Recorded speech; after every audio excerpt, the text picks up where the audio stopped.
Hi friends, എല്ലാവർക്കും പുതിയൊരു വീഡിയോയിലേക്ക് സ്വാഗതം.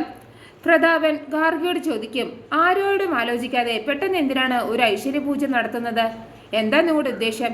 ഇത് കേൾക്കുമ്പോൾ ഗാർഗി പറയും, കുടുംബത്തിൽ ഐശ്വര്യം ഉണ്ടാകാൻ ഐശ്വര്യപൂജ നടത്തുന്നത് എന്തായാലും ദുരുദ്ദേശത്തോടെ ഒന്നും ആവില്ല, സദുദ്ദേശം തന്നെയായിരിക്കും. അപ്പോൾ സുശീല ചോദിക്കും, നീയാണോ ലളിതാമ്മയെ വിളിച്ച് പൂജയുടെ കാര്യം പറഞ്ഞത്? അപ്പോൾ ഗാർഗി പറയും, എൻ്റെ കയ്യിൽ ലളിതാമ്മയുടെ നമ്പറൊന്നുമില്ല, പക്ഷേ ആൻറ്റിയുടെ കയ്യിൽ എൻ്റെ നമ്പറുണ്ട്. അതുകൊണ്ടല്ലേ ലളിതാമ്മ വിളിച്ച് എന്നോട് ഇന്ന് പൂജ നടത്തണമെന്ന് പറഞ്ഞത്.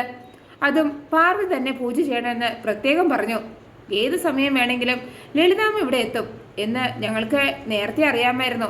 അപ്പോൾ പ്രഭാവതി പറയും, ഇവിടെ നടക്കുന്ന കാര്യങ്ങളെല്ലാം കാനഡയിലേക്ക് വിളിച്ച് അറിയിക്കുന്നുണ്ട്. അതാരാണെന്നും എന്തിനാണെന്നും അറിഞ്ഞാൽ കൊള്ളാമായിരുന്നു. ഇത് കേൾക്കുമ്പോൾ അച്ഛമ്മ പറയും, നീ ഈ പറഞ്ഞത് ഞങ്ങളെ ഉദ്ദേശിച്ചാണെന്ന് മനസ്സിലാക്കാനുള്ള ബോധമൊക്കെ ഞങ്ങൾക്കുണ്ട് പ്രഭാവതി. നീ ചെയ്യേണ്ട കാര്യമായിരുന്നു അത്.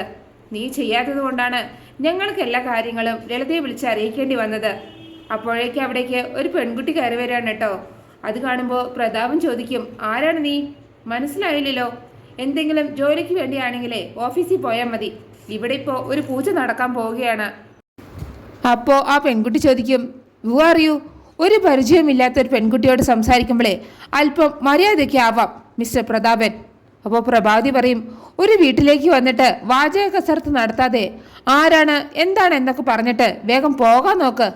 അപ്പോൾ ആ പെൺകുട്ടി പറയും, ധാർഷ്ട്യം, കർക്കശം, ആജ്ഞ, അധികാരമോഹം ഇവ മാത്രം കൈമുതലായുള്ള ഗായത്രി വില്ലിയിലെ ഗോപിനാഥൻ്റെ രണ്ടാം ഭാര്യ ശ്രീമതി പ്രഭാവതി. അതെ, എപ്പോൾ വരണമെന്നും എപ്പോൾ പോകണമെന്നും എനിക്ക് നന്നായിട്ട് അറിയാം. അപ്പോൾ രാധിക പറയും, എനിക്ക് മനസ്സിലായി ആരാണെന്ന്. ഞാൻ പറയട്ടെ കുട്ടി ആരാണെന്ന്? അപ്പോൾ ആ കുട്ടി പറയും, പറ, ഞാൻ ആരാണ്, എവിടെ നിന്ന് വരുന്നു? അപ്പോൾ രാധിക ആ കുട്ടിയുടെ അടുത്ത് വന്ന് നിന്നിട്ട് പറയും, ഞാൻ നിന്നെ കണ്ടുപിടിക്കാതിരിക്കുമോ മോളെ? 16 വർഷങ്ങൾക്ക് മുമ്പ് നിന്നെ കണ്ടത് ഇപ്പോഴും കണ്ണിൽ നിന്ന് മറഞ്ഞു പോയിട്ടില്ല. ഇതാരാണെന്ന് മനസ്സിലാവാതെ അന്തം വിട്ട് ആരും നിൽക്കണ്ട. ഇതാണ് ലളിതേച്ചിയുടെ ഒരേ ഒരു മകൾ ശ്രീദേവി. അപ്പോൾ പ്രതാപം പറയും, എനിക്ക് അപ്പോഴേ തോന്നിയതാണ്, ഞാൻ പിന്നെ പറയാതെ ഒരു സസ്പെൻസ് ഇട്ടതാണ്. അപ്പോൾ രാധിക പറയും, ഇവിടെയുള്ള കുറച്ച് പേരെ മോൾക്കറിയാം, ബാക്കിയുള്ളവരെ ഞാൻ മോൾക്ക് പരിചയപ്പെടുത്തി തരാം. അപ്പോൾ ശ്രീദേവി പറയും, അമ്മ എന്നോട് ഇവിടെയുള്ള കുറച്ച് പേരെ കുറിച്ചൊന്ന് സൂചിപ്പിച്ചിരുന്നു. പിന്നെ രാധിക അച്ഛമ്മയെ പരിചയപ്പെടുത്തി കൊടുക്കുകയാണ്. പിന്നെ ഗോപിനാഥനെ നോക്കി നിൽക്കുന്ന ശ്രീദേവിയോട് ഗാർഗി പറയും, പെട്ടെന്ന് അച്ഛൻ പാരലൈസ്ഡ് ആയതാണ്. അത് കേൾക്കുമ്പോൾ ശ്രീദേവി ചോദിക്കും, പാരലൈസ്ഡ് ആയതോ അതോ ആ അവസ്ഥയിലാക്കിയതോ? അപ്പോൾ ഗാർഗി പറയും, ആ സംശയം ഞങ്ങൾക്കും ഇല്ലാന്നില്ല. അപ്പോൾ രാധിക പറയും, ഉടനെ ഭേദമാകുമെന്ന് ഡോക്ടർ പറഞ്ഞു മോളെ, അതാണ് ഞങ്ങളുടെ പ്രാർത്ഥന. അപ്പോൾ ശ്രീദേവി ഗോപിനാഥനോട് പറയും, അസുഖമൊക്കെ പെട്ടെന്ന് മാറുമെങ്കിലേ, ഞാനും പ്രാർത്ഥിച്ചോളാം. അപ്പോൾ പ്രഭാവതി ചോദിക്കും, മോളെ യാത്രയൊക്കെ സുഖമായിരുന്നോ? സത്യം പറഞ്ഞാലേ ഞാൻ മോളെ കൂടുതൽ ശ്രദ്ധിച്ചില്ല. പൂജയ്ക്ക് വേണ്ട ഒരുക്കങ്ങൾ ചെയ്യുന്ന കൂട്ടത്തിലേ ആലോചിക്കാൻ സമയം കിട്ടിയില്ല. അപ്പോൾ ശ്രീദേവി ചോദിക്കും, സാധാരണ പാർവതിയല്ലേ പൂജ ചെയ്യുന്നത്? സത്യം പറ, ഞാൻ വന്നത് മനഃപൂർവ്വം ശ്രദ്ധിക്കാത്തതല്ലേ ആൻറ്റി? ആൻറ്റി ഒന്ന് ചൊടിപ്പിക്കാനാണ് ഞാൻ നേരത്തെ അങ്ങനെയൊക്കെ പറഞ്ഞത്. ഇത് കേൾക്കുമ്പോൾ പ്രഭാവതി വിചാരിക്കും, ഈ പെണ്ണ് എല്ലാം പഠിച്ചിട്ടാണ് വന്നതെന്ന് തോന്നുന്നു. ഇനി എടുക്കുന്ന ഓരോ സ്റ്റെപ്പും കെയർഫുൾ ആയിരിക്കണം. അപ്പോൾ ശ്രീദേവി പറയും, ഗായത്രി ആൻറ്റി നിൽക്കേണ്ട സ്ഥാനത്താണ് ഇപ്പോൾ പ്രഭാവതി ആൻറ്റി നിൽക്കുന്നത്. അതുകൊണ്ട് എനിക്ക് ആൻറ്റിയെ വലിയ ഇഷ്ടമാണ്.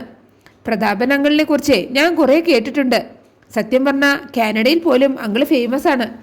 ഇത് കേൾക്കുമ്പോൾ ഗാർഗി ചോദിക്കും, എന്താ പ്രതാപൻ അങ്കിളിനെ കുറിച്ച് കേട്ടത്? പുറത്ത് പറയാൻ കൊള്ളുന്നതാണോ ശ്രീദേവി? ഇത് കേട്ട് എല്ലാവരും ഒന്നും ചിരിക്കുകയാണ് കേട്ടോ. അപ്പോൾ ശ്രീദേവി പറയും, സുശീല ആൻറ്റി എനിക്ക് മനസ്സിലായി. എന്നിട്ട് ജാസ്മിനെ നോക്കിയിട്ട് ചോദിക്കും, ഇതാരാണ്? നമ്മുടെ ഫാമിലിയിലുള്ളതാണോ അതോ ആരുടെയെങ്കിലും ഫ്രണ്ടാണോ? ഗാർഗിയുടെ ഫ്രണ്ടാണോ ഗാർഗി ഇത്? അപ്പോൾ ഗാർഗി പറയും, എൻ്റെ ഫ്രണ്ടൊന്നും അല്ല ശ്രീദേവി, എല്ലാവരുടെയും ഫ്രണ്ടിലാവാൻ വേണ്ടി കഠിനമായി പരിശ്രമിക്കുന്ന ഒരാളാണിത്. അപ്പോൾ ജാസ്മിൻ പറയും, എന്നെ മനസ്സിലായില്ല എന്ന് പറയുന്നത് എന്നെ ഇൻസൾട്ട് ചെയ്യുന്നതിന് തുല്യമാണ്. ഞാൻ ഈ ഫാമിലിയിലെ മെമ്പർ തന്നെയാണ്. എൻ്റെ ഹിസ്റ്ററി നിന്നോട് ആരും പറഞ്ഞു തന്നില്ലേ? അപ്പോൾ ശ്രീദേവി പറയും, ജാസ്മിൻ, നിൻ്റെ ഫുൾ ഹിസ്റ്ററി എനിക്ക് ബൈഹാർട്ടാണ്. നീ ആരാണെന്നും നിൻ്റെ ഫാദർ ആരാണെന്നും നീ ഇവിടെ എന്ത് ചെയ്യുന്നു എന്നും എല്ലാം എനിക്ക് നന്നായിട്ട് അറിയാം. നീ വിശാലിനെ വിവാഹം ചെയ്യാൻ നടക്കുന്നതും നിന്റെ ബ്രദർ ജയിലിൽ കിടക്കുന്നതും അങ്ങനെ എല്ലാം എനിക്കറിയാം. എന്നിട്ട് ചോദിക്കും, എവിടെ നമ്മുടെ കഥാനായിക പാർവതി എവിടെ? അപ്പോഴാണ് പാർവതി മുകളിൽ നിന്ന് ഇറങ്ങി വരുന്നത്. പാർവതിയെ കണ്ടതും ശ്രീദേവി പോയിട്ട് കെട്ടിപ്പിടിക്കുകയാണ് കേട്ടോ. എന്നിട്ട് പറയും എൻ്റെ അമ്മ പാർവതിയെക്കുറിച്ച് ഒരുപാട് പറഞ്ഞിട്ടുണ്ട്. പാർവതിയെ കാണാൻ കൂടി വേണ്ടിയാണ് ഞാനിപ്പോൾ വന്നത്. അപ്പോൾ രാധിക പാർവതിയോട് പറയും ഇത് ലളിതേച്ചിയുടെ മകളാണ് ശ്രീദേവി. ഇത് കേൾക്കുമ്പോൾ പാർവതി ശ്രീദേവിയോട് ഒരു നമസ്കാരമൊക്കെ പറയുന്നുണ്ട്. അത് കഴിഞ്ഞിട്ട് ഗാർഗി പറയും പൂജയ്ക്ക് സമയമായി, ലളിതാൻ്റെ മുമ്പിൽ നിന്ന് നടത്തേണ്ട പൂജയാണിത്. ലളിതാൻ്റിക്ക് പകരം ശ്രീദേവി നിന്നാലും മതി. അപ്പോൾ ശ്രീദേവി പറയും പൂജയോ? ഞാനോ? പൂജയൊക്കെ പാർവതി ചെയ്യും, അതാണ് അതിൻ്റെ ഐശ്വര്യം. പിന്നെ പാർവതി പൂജയെല്ലാം ചെയ്യുകയാണ്. പൂജ ചെയ്തതിന് ശേഷം എല്ലാവരുടെ അടുത്തേക്കും ആരതിയായിട്ട് പോകുന്നുണ്ട്. പൂജയെല്ലാം കഴിഞ്ഞ് പിന്നെ എല്ലാവരും കൂടി സംസാരിച്ചിരിക്കുകയാണ് കേട്ടോ. അപ്പോൾ ശ്രീദേവി പറയും എൻ്റെ അമ്മയ്ക്ക് പൂജയ്ക്ക് വരാൻ പറ്റാത്തത് കൊണ്ടാണ് എന്നെ ഇവിടേക്ക് പറഞ്ഞു വിട്ടത്. പക്ഷേ ഞാനിവിടെ വന്നത് പൂജ അറ്റൻഡ് ചെയ്യാൻ വേണ്ടി മാത്രമല്ല, എനിക്ക് മറ്റൊരു കടമ കൂടി നിറവേറ്റാനുണ്ട്.